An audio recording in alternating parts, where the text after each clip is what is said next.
FIR number 166/24 में charge बहस हो गई थी, उसमें आदेश में थी और 167 वास्ते चार्ज बहस थी।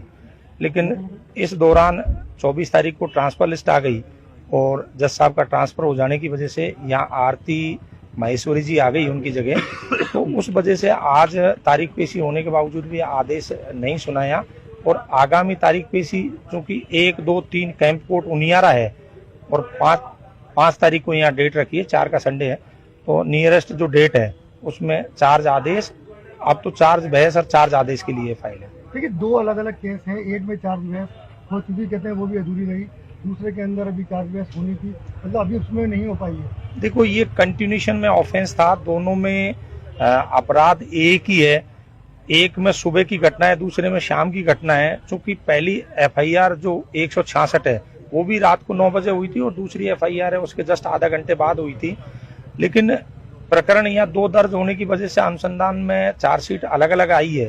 तो उस स्थिति में 166 में चार्ज बहस हो गई थी, उसमें नरेश अकेला मुलजिम माना है और दूसरी 167 है उसमें करीब 63 मुलजिम माने हैं जो नामजद आरोपी थे। बाद में फर्दर अनुसंधान एडिशनल SP मोटाराम जी के पास है, उसमें अधिकतर मुलजिमों को मुलजिम नहीं माना है, क्योंकि सरकार जहां इनको विक्टिम मान चुकी है। जो तथाकथित मुलजिम जो इनिशियल स्टेज पर जो चार्जशीट में आए थे, सब्सिक्वेंटली आफ्टर इन्वेस्टिगेशन उन पे जब सरकार ने जांच की और ये पाया कि कहीं न कहीं पुलिस की एट्रोसिटी थी और पुलिस ने जो कृत्य किया था उसकी वजह से निर्दोष लोगों को वहां डैमेजेज हुआ, तो उसके लिए सरकार ने पीड़ित प्रतिकर सहायता राशि भी दी है और जो जिनका प्रॉपर्टी और व्हीकल्स वगैरह जले थे उनको क्लेम करीब 30 लाख के आसपास का दिया है।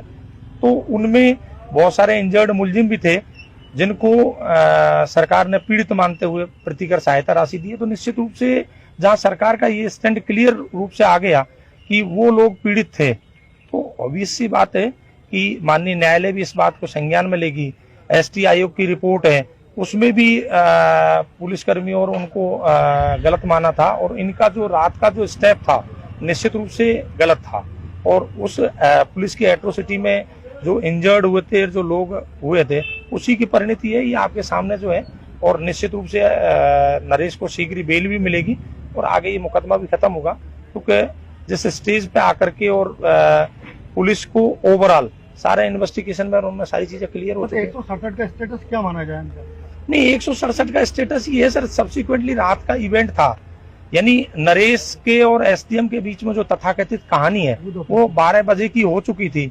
तो इनको अगर इमीडिएट एक्शन लेना था तो FIR करनी थी, लेकिन इन्होंने रात को 9 बजे तक FIR नहीं की, ना कोई इस तरह की थी। फिर ऐसी क्या इमरजेंसी आ गई थी रात को आप अचानक से एक बड़ा मूवमेंट लेकर के और बड़ा पुलिस बल लेकर के उसको अरेस्ट करने चाह रहे थे? नरेश कोई अपराधी तो है नहीं, नरेश एक चहेता नेता है, युवाओं की चाहत है, नरेश एक विचार है, विचारधारा है जो निश्चित रूप से आज यूथ की आज आपके सामने है। यहाँ देवली उनियारा में 60,000 वोट वो 1 महीने के अंदर ले लेता है, तो निश्चित रूप से जनता में उसकी पकड़ है और कहीं न कहीं वो जनता के दिलों पे शासन करता है। उसी की परिणति थी कि उसने जो SDM द्वारा जबरदस्ती वोटिंग कास्ट कराया, उसका सब्सिक्वेंटली जो इवेंट था, सडन प्रोवोकेशन था, वो ये हुआ है सर। इसमें आज कोर्ट में मतलब कुछ हुआ यहाँ? नहीं, आज कोर्ट में केवल तारीख पेशी हुई है, क्योंकि जज साहब ने कहा कि मैं रिलीव भले ही नहीं हुआ हूँ लेकिन मेरा ट्रांसफर ऑर्डर आ गया, ऐसी स्थिति में मैं आदेश चार्ज पे नहीं कर पाऊंगा, तो आगे जो भी डेट है नया अधिकारी आकर के। और तो आगे कब तक बेल की उम्मीद की जाए? नहीं, निश्चित रूप से बेल की उम्मीद नहीं, न्यायिक प्रक्रिया है, लेकिन चूंकि सब सारे जो को एक्यूज है, सिमिलर फुटिंग को एक्यूज है, उनकी बेल हो गई। इवन तो 167 में कहीं की एंटीसिपेटरी बेल भी हो गई, तो उनसे बेटर फुटिंग पे नरेश का केस है। लेकिन चूंकि हाईलाइटेड था, अचानक से गवर्नमेंट का प्रेशर था, इस वजह से तत्कालीन समय में बेल रिजेक्ट हो गई, पर अब जल्दी बेल हो जाएगी। चार्ज की स्टेज पे 307 बनेगी नहीं, क्योंकि एक सिंपल थप्पड़ पे 307 कैसी भी स्थिति में नहीं हो सकता।